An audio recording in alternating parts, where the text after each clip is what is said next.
Hello and welcome to another impromptu vlog here on YouTube. I thought I would just jump on. I have about 10 minutes and I've got a hard break. I've got to run because I'm going to a local concert. So just more composing as usual.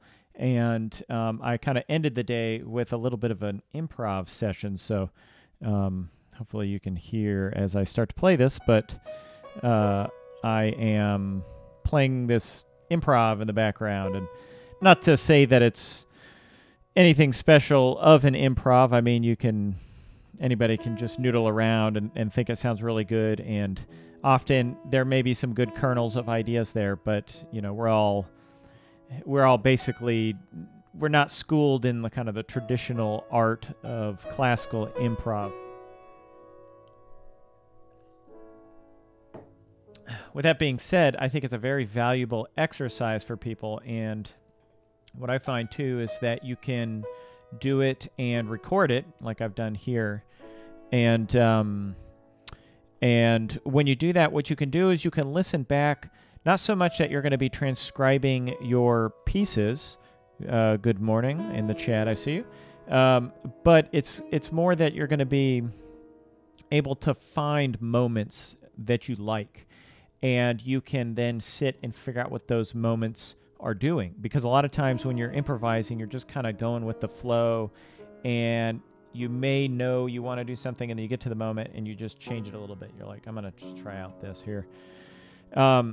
So I find that, improv is good for everybody, and it gets you creatively thinking and working out, composition problems that you may have faced in a composition you did, months ago, and it's just been stewing a little bit inside of you without you having to think too much about it. So I would say, everybody get out there, do a little improv, record it, and then listen to it after that, and see if there's anything that you like in there that you can then repurpose and reuse for something, that you're actually taking the time to compose slowly.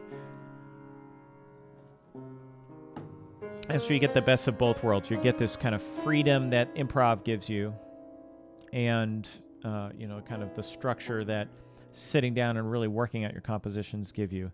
But even then, it's hard to say, how is that any less valid than just sketching and sitting there and trying to write it at the same time.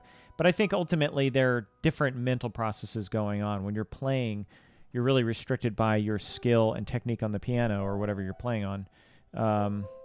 Whereas if you're sketching slowly and writing each note, your hand can jump around the piano just fine because you're not going in real time. You slow things down and you work them out methodically.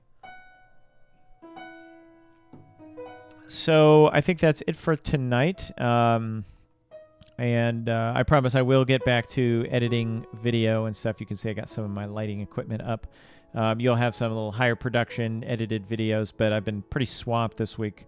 So other than that, have a good evening, and I'll talk to you tomorrow.